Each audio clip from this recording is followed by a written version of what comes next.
उसके लिए बाबा हमें रोज समझानी देते हैं। आज बाबा ने कहा तुम रूहानी पंडा हो। पंडा का काम क्या है? खुद यात्रा करता भी है, औरों को कराता भी है।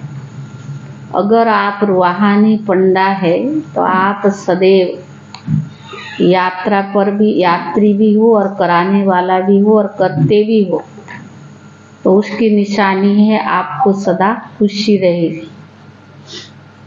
दूसरा बाबा ने कहा, ज्ञान मार्ग में बाबा हमें प्रारब्ध बताते हैं कि जैसे हम अभी ज्ञान को समझते हैं और धारण करते हैं और साथ साथ दूसरों को भी धारण कराते हैं, तो उसका प्रारब्ध हमें सतयुग में मिलता है। लेकिन प्रारब्ध बनाने की बाबा ने कई तरीके बताया है। कर्मणा सेवा भी, मनसा सेवा भी, धन की सेवा भी, जन की सेवा भी। कोई भी प्रकार की हम सेवा करते हैं तो हमारी प्रारब्ध सतयुग के लिए बनता है। और साथ साथ संगम युग पर ही दुआओं का खाता भी हम जमा करते हैं। तो आज बाबा ने कहा बच्चों को सदैव खुशी के पारा भी चढ़ा रहना चाहिए, क्योंकि जो सदा याद की यात्रा पर रहते हैं उनको खुशी और नशा रहता है। दूसरा, किन किन बातों में हमारी प्रारब्ध जमा होता है, पद ऊंचा मिलता है, वह भी बच्चों को ध्यान पे रखना है। सारे मीठे बच्चे, तुम्हें रूहानी पंडा बन यात्रा करनी और करानी है।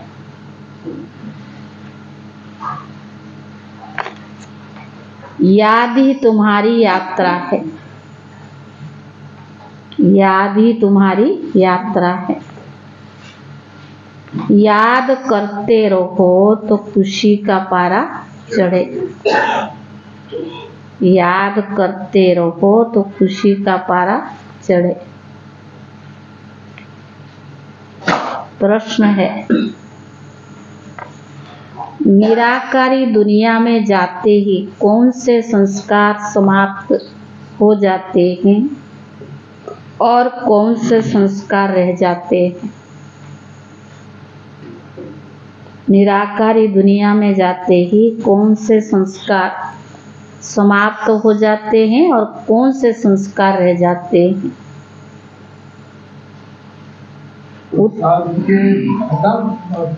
प्रारब्ध की शुरू।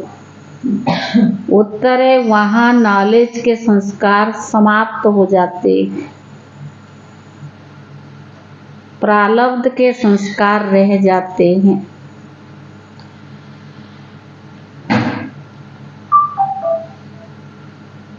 जिन संस्कारों के आधार पर तुम बच्चे सतयुग में प्रारब्ध भोगते हो, जिन संस्कारों के आधार पर तुम बच्चे सतयुग में प्रारब्ध भोगते हो, वहाँ फिर पढ़ाई व पुरुषार्थ का संस्कार नहीं रहता है। वहाँ फिर पढ़ाई व पुरुषार्थ के संस्कार नहीं रहता है। प्रारब्ध मिल गई फिर ज्ञान खत्म हो जाता है। प्रारब्ध मिल गई फिर ज्ञान खत्म हो जाता है। गीत है, रात के राही थक मत जाना। ओम शांति। यहाँ सन्मुख शिव भगवान उवाच, गीता में दिखाते हैं श्री कृष्ण भगवान उवाच, परंतु श्री कृष्ण तो उस नाम रूप से सन्मुख हो ना सके। यह तो सन्मुख कहते निराकार शिव भगवान उवाच। श्री कृष्ण उवाच कहें तो साकार हो जाता है। जो वेद शास्त्र आदि सुनाते हैं वो ऐसे नहीं कहेंगे कि भगवान उवाच, क्योंकि वो साधु संत महात्मा आदि सब साकार बैठे हैं। और फिर बाबा कहते हैं रूहानी राही, रूहानी बाप जरूर हूँ। कोई कहेंगे बच्चे थक मत जाना। यात्रा पर कई थक जाते हैं तो वापस लौट आते हैं। वह है जिस्मानी यात्रा। भिन्न भिन्न मंदिर में जिस्मानी तीर्थ यात्रा करने जाते हैं। कोई शिव के मंदिर में जाते, वहाँ सब जिस्मानी चित्र रखे हैं भक्ति मार्ग के। यह सुप्रीम रूह परमात्मा आत्माओं को कहते हैं बच्चे अब मुझ एक के साथ बुद्धि योग लगाओ, और ज्ञान भी देते हैं। तो बाबा ने कहा तीर्थों पर जाते तो वहाँ भी ब्राह्मण लोग बैठे हैं, कथा कीर्तन करते हैं। तुम्हारी एक ही सत्यनारायण की कथा है, नर से नारायण बनने की। तुम जानते हो पहले स्वीट होम में जाएंगे, फिर विष्णुपुरी में आएंगे। इस समय तुम ब्रह्मापुरी में है। इसको पियर घर कहा जाता है। तुमको जेवर आदि कुछ नहीं, क्योंकि तुम बच्चे पियर घर में हो। तुम जाते हो ससुर घर में, हमको अपार खुशी मिले। यहाँ कलयुगी ससुर घर में तो अपार दुख है। तुमको तो जाना है उस पार सुख धाम में, यहाँ से ट्रांसफर होना है। बाप सबको नयन पर बिठाकर ले जाते हैं, दिखाते हैं ना। श्री कृष्ण का बाप उनको टोकरी में बिठाकर उस पार ले गया। यह बेहद का बाप तुम बच्चों को उस पार ससुर घर ले जाते हैं। पहले अपने निराकारी घर में ले जाएंगे, क्योंकि फिर ससुर घर भेज देंगे। तो वहाँ यह सब पियर घर ससुर घर की बातें भूल जाएंगी। वह निराकारी पियर घर, वहाँ यह नॉलेज भूल जाती है। नॉलेज के संस्कार निकल जाते हैं, बाकी प्रारब्ध के संस्कार रह जाते हैं। तो बाबा ने कहा फिर तुम बच्चों को प्रारब्ध ध्यान में रहती है। प्रारब्ध अनुसार जाकर सुख के जन्म लेंगे। सुख धाम जाना है ना। प्रारब्ध मिल गई, फिर यह ज्ञान खत्म। तुम जानते हो प्रारब्ध में हमारी यह वही एक्ट चलेगी। तुम्हारे संस्कारी प्रारब्ध के हो जाएंगे। अभी है पुरुषार्थ के संस्कार। ऐसे नहीं कि पुरुषार्थ और प्रारब्ध दोनों संस्कार वहाँ रहेंगे। नहीं, वहाँ यह ज्ञान नहीं रहता है। यह तुम्हारी रूहानी यात्रा है। तुम्हारा चीफ पंडा है बाप है। यूं तो तुम रूहानी पंडे बन जाते हो, सबको साथ में ले जाते हो। वह है जिस्मानी पंडे, तुम रूहानी पंडे। वह लोग अमरनाथ पर बड़े धूमधाम से जाते हैं। झुंड के झुंड खास अमरनाथ पर बहुत धूमधाम से जाते हैं। बाबा ने देखा कितने साधु संत बाजे गाजे भी ले जाते हैं, यात्रा पर जाते हैं। साथ में डॉक्टर आदि भी ले जाते हैं, क्योंकि ठंडी का समय होता है, कई बीमार पड़ जाते हैं। पर तुम्हारी यात्रा तो बहुत सहज। वो यात्रा में जाते हैं, साथ साथ सब चीजें लेकर के जाते, शरीर भी बीमार न हो जाए। पर बाबा ने कहा तुम्हारी यात्रा तो सहज है। बाप कहते याद में रहना ही तुम्हारी यात्रा है। याद मुख्य है। बच्चे याद करते रहो तो खुशी का पारा चढ़ा रहे। साथ में औरों को भी यात्रा पर ले जाना, खुद भी जाना है, औरों को भी यात्रा पर ले जाना है। तो बाबा ने कहा यह यात्रा एक ही बारी होती है, वह जिस्मानी यात्राएं तो भक्ति मार्ग से शुरू होती है।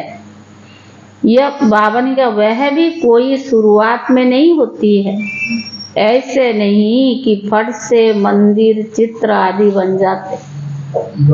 हाँ, बहुत दिन समय के बाद बाबा ने कहा ऐसा नहीं कि फट से ही बन जाते हैं, वह भी तो आस्ते आस्ते बाद में बनते जाते हैं। पहले पहले शिव का मंदिर बनेगा, वह भी पहले घर में सोमनाथ का मंदिर बनाते हैं, फिर वहां जाने की दरकार ही नहीं रहती है। ये मंदिर आदि बाद में बनते हैं, समय तो लगता है। आस्ते आस्ते नए शास्त्र, नए चित्र, नए मंदिर आदि बनते जाते हैं। टाइम लगता है क्योंकि पढ़ने वाले भी तो चाहिए ना। मठ आदि जब वृद्धि को पाएंगे फिर विचार होगा शास्त्र बनाएं, तो इतने तीर्थ स्थान बने, मंदिर बने, चित्र बने, पर टाइम तो लगता है। एकदम से पट से तो नहीं बनता ना, ये बनने में तो टाइम लगता है। भले कहा जाता है भक्ति मार्ग द्वापर से शुरू होता है, परंतु टाइम लगता है। फिर कलाएं कमती होती जाएगी, पहले अभिविचारी भक्ति, फिर व्यभिचारी भक्ति हो जाती है। यह सब बातें अच्छी रीति चित्रों पर सिद्ध कर बताई जाती हैं। समझाने वालों की बुद्धि में ये चलता रहेगा कि ऐसे ऐसे चित्र बनाएं, यह भी समझाएं। सबकी बुद्धि में नहीं चलेगा, क्योंकि नंबरवार तो है ना। कोई की बुद्धि बिल्कुल चलती नहीं है, वो फिर पद कैसे पाएंगे। ज्ञान न धारणा न सेवा, कोई में भी बुद्धि चलती नहीं है तो क्या पद पाएंगे। मालूम पड़ जाता है ये क्या बनेंगे। जितना आगे चलेंगे तुम समझते जाएंगे। जब लड़ाई आदि लगेगी फिर प्रैक्टिकल देख लेंगे, वो बहुत पछताएंगे। अंत का समय पुरुषार्थ नहीं किया होगा, अंत समय में क्या करेंगे, बहुत पछताएंगे। उस समय पढ़ाई तो हो न सके, लड़ाई के समय त्राही त्राही होती रही। तो बाबा ने कहा सुन नहीं सकेंगे, पता नहीं क्या हो जाएगा। पार्टीशन हुआ तो क्या हो गया, देखा ना। यह विनाश का समय बहुत कड़ा है, विनाश होगा उस समय बहुत कड़ा है। हाँ, बाकी साक्षात आदि तो बहुत होंगे, जिससे जान जाएंगे कि ये कितना पड़ा है। बाबा साक्षात्कार करके बता देंगे कितना पड़ा है। फिर अंत में बहुत पछताएंगे और साक्षात्कार भी होंगे। देखो तुमने पढ़ाई छोड़ दी तब तो ये हाल हुआ। धर्मराज साक्षात्कार कराने सिवाय सजाएं कैसे देंगे। सब साक्षात्कार कराएंगे, फिर उस समय कर कुछ नहीं सकेंगे। कहेंगे हाय तकदीर, तदबीर का समय तो गया। तो बाप कहते क्यों नहीं अभी पुरुषार्थ करते को, सर्विस से ही तो दिल पर चढ़ेंगे। बाबा कहेंगे ये बच्चे अच्छी सर्विस करते हैं। मिलिट्री का कोई मरता है तो उनके मित्र संबंधी आदियों को भी इनाम देते हैं। यहाँ तुमको इनाम देने वाला तो एक ही बाप है, बेहद का बाप है। बाप से भविष्य 21 जन्मों के लिए इनाम मिलता है। यह तो हरेक को अपनी दिल से हाथ रख कर पूछना चाहिए कि मैं कितना पढ़ा हूँ। बाबा क्यों बता रहे? बाबा ने कहा हर एक अपने दिल पर हाथ रख करके पूछना चाहिए मैं कितना पढ़ा हूँ। अगर धारणा नहीं होती है तो गोया तकदीर में नहीं है। कहेंगे कर्म ही ऐसे फूटे हुए हैं। बहुत खराब कर्म करने वाले कुछ ज्ञान भी नहीं उठा सके, भले बाबा की बने, लेकिन अगर कर्म आपके बहुत फूटे हैं तो ज्ञान भी नहीं उठा सकते। बाबा समझाते मीठे मीठे बच्चे, इस रूहानी यात्रा पर अपने साथियों को भी ले जाना है। फर्ज है हर एक को ये यात्रा का बात बताना है। यहाँ स्नान करने से परी बन जाते हैं। तो बाबा ने कहा सॉरी बोलो, हमारी ये रूहानी यात्रा है, वह जिस्मानी यात्रा है। दिखाते हैं रंगून की तरफ एक छमछम तालाब है जहाँ स्नान करने से परी बन जाते हैं, लेकिन वो परी आदि तो कोई बनते नहीं है। यह ज्ञान स्नान करने की बात है जिसमें तुम बहिष्ठ की बीवी बन जाते हो और ज्ञान योग बल से बैंकुट में आना जाना तुम्हारे लिए कॉमन बात है। और ही तुमको रुका जाता है, घड़ी घड़ी ध्यान में नहीं जाओ, आदत पड़ जाएगी। यह है ज्ञान मान सरोवर। परम पिता परमात्मा आकर मनुष्य तन द्वारा ये ज्ञान सुनाते हैं, इसीलिए इनको मान सरोवर भी कहा जाता है। मान सरोवर अक्षर सागर से निकला है। ज्ञान सरोवर में ज्ञान स्नान करना तो बहुत अच्छा है। बहिष्ठ की बीवी तो महारानी कहा जाता है। बाबा कहते तुम भी बहिष्ठ की मालिक बनो। बच्चों पर लव रहता है, हर एक पर रहम पड़ता है, साधुओं पर भी रहम आता है। यह तो गीता में लिखा हुआ है कि साधु का भी उद्धार करते हैं। उद्धार होता है कैसे?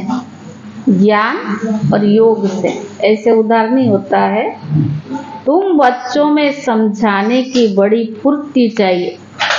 बोलो तुम और सब बातें जानते हो लेकिन छाछ जानते हो, बाकी मक्खन खिलाने वाले को तुम जानते नहीं। भक्ति क्या है? छाछ है ना। और बाबा क्या खिलाता हमें? मक्खन। तो बाबा ने कहा बाबा कितना अच्छी रीति समझाते हैं, परंतु किसकी बुद्धि में बैठे ना, बाप को जानने से मनुष्य हीरे जैसे बनते हैं और न जानने से कौड़ी मिसल, बिल्कुल ही पतित है। बाप को जानने से ही पावन बनते हैं। पति दुनिया में कोई तो पावन हो ना सके। जो महारथी बच्चे हैं वो अच्छी रीति समझा सकेंगे। इतने ढेर ब्रह्मा कुमार कुमारियां हैं। प्रजापिता नाम भी मशहूर है। प्रजापिता ब्रह्मा के यह है। मुख वंशावली ब्रह्मा को ही 100 भुजा वाला 100,000 भुजा वाला दिखाते हैं। यह भी समझाया गया है इतनी भुजाएं हो ही नहीं सकती। बाकी ब्रह्मा तो बहुत बचड़े वाला है। ब्रह्मा फिर किसका बच्चा है? इनका तो बाप है ना, ब्रह्मा है शिव बाबा का बच्चा। इनका और कौन सा बाप हो सकता है? मनुष्य तो कोई हो ही नहीं सकता। ब्रह्मा विष्णु शंकर गाए जाते हैं सूक्ष्म वतन के, वह तो यहाँ आ न सके। प्रजापिता ब्रह्मा तो जरूर यहाँ होगा ना। सूक्ष्म वतन में तो प्रजा नहीं रचेंगे ना, तो परमात्मा आकर ब्रह्मा मुख द्वारा शक्ति सेना रचते हैं। पहले पहले परिचय देना है, हम ब्रह्मा मुख वंशावली ब्राह्मण है। बाबा ने कहा ब्रह्मा मुख वंशावली ब्राह्मण है, तुम भी बाबा के बच्चे हो ना। प्रजापिता ब्रह्मा है, सबका बाप। फिर उनसे और बिरादरियां निकलती हैं, नाम बदलते जाते हैं। अब तुम ब्राह्मण हो, प्रैक्टिकल में देखो। क्या देखो? प्रैक्टिकल में देखो कि ब्रह्मा की औलाद कितने हैं। जरूर औलाद को ही तो वर्षा मिलता होगा। ब्रह्मा के पास तो और कोई प्रॉपर्टी नहीं है, प्रॉपर्टी है शिव बाबा के पास। ब्रह्मा वल्लभ शिव, बेहद के बाप से ही वर्षा मिलता है। ब्रह्मा द्वारा शिव बाबा बैठ पढ़ाते हैं, हमको दादे का वर्षा मिलता है। बाबा समझाते बहुत है, परंतु योग नहीं है। कायदे पर नहीं चलते तो बाबा भी क्या करे। अगर आपका योग है तो आपकी कर्म अवश्य परफेक्ट होगा। अगर सही दिशा में आप योग करते हैं बाबा से, तो आपके कर्मों में कुशलता होगी और आपके कर्म विधि पूर्वक होगा। तो बाबा ने कहा श्रीमत पर मैं कहाँ तक चलता हूँ। श्रीमत कहती है मनमना भव, सबको बाप और वर्षे का परिचय देते रहो, ढिंडोरा भी पीटते रहो। बाबा इशारा देते रहते हैं, तुम्हें गवर्नमेंट को भी समझाना है, जो वो भी समझे। बराबर भारत की ताकत ही चली गई है। परम पिता परमात्मा सर्वशक्तिवान से योगी नहीं है। इनसे तुम योग लगाते हो तो एकदम विश्व के मालिक बनते हो। माया पर भी जीत पहनते हो, ग्रस्त व्यवहार में रहते माया पर जीत पानी है। हमारा मददगार बाप है, कितना समझाया जाता है, धारणा करनी चाहिए।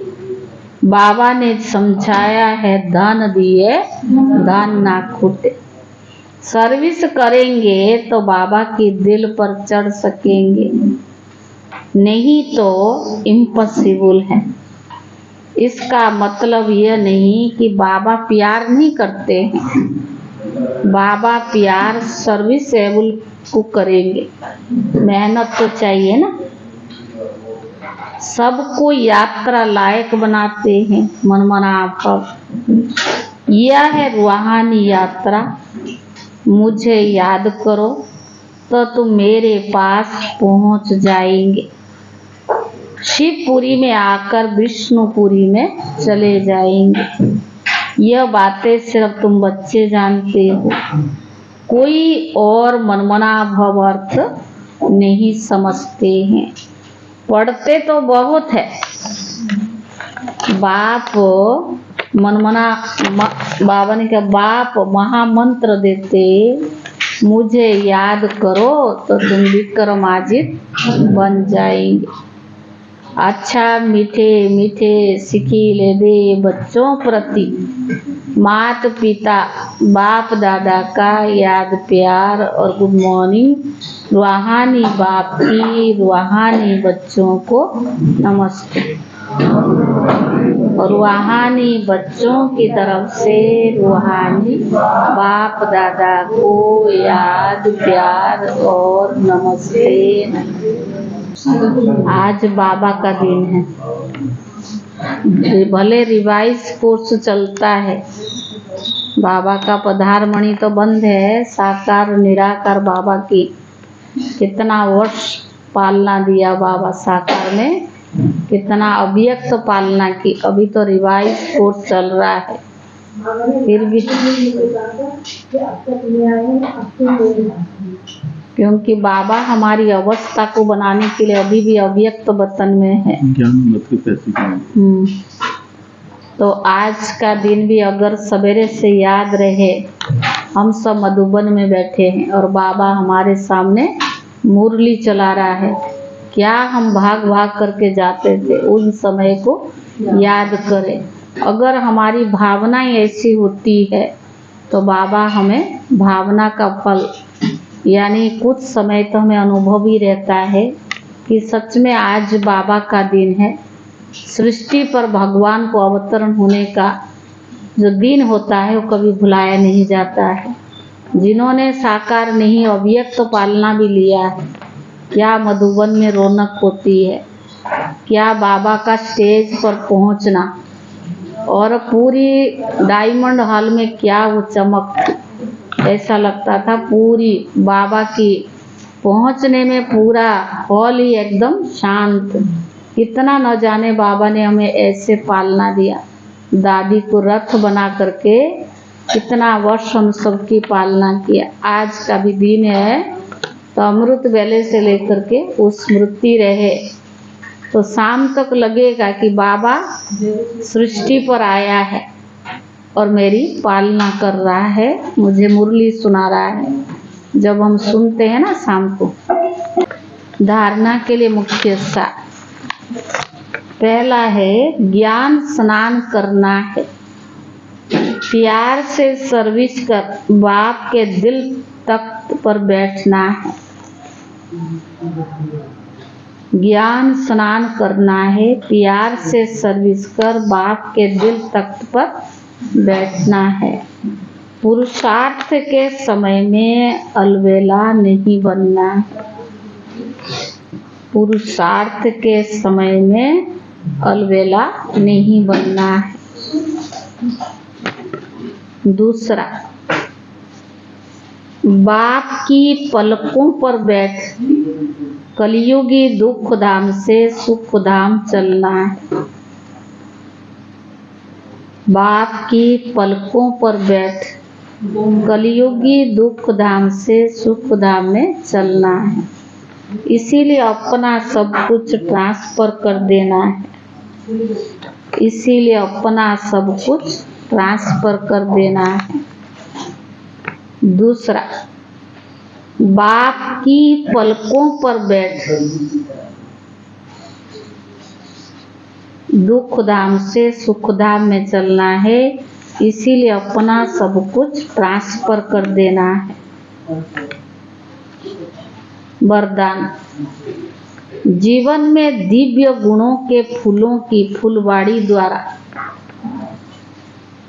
जीवन में दिव्य गुणों के फूलों की फुलवाड़ी द्वारा खुशहाली का अनुभव करने वाले एवर हैप्पी भव।